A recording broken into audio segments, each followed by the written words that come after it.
Hello, today I'll present floor finish feature which is present in the surface paths and calculation based on a wireframe to the axis rough.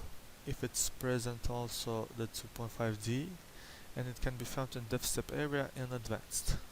Here as you can see floor finish is present. What does this option do is the functionality enables to obtain the toolpath slices at the bottom of the bosses and the pockets, and let's see what happens if this option is not enabled. As you can see, it has only one slice and nothing more, but if this option is enabled, you can see that it it finishes the floor also on all pockets and bosses present in the operation. That's it. Thank you very much.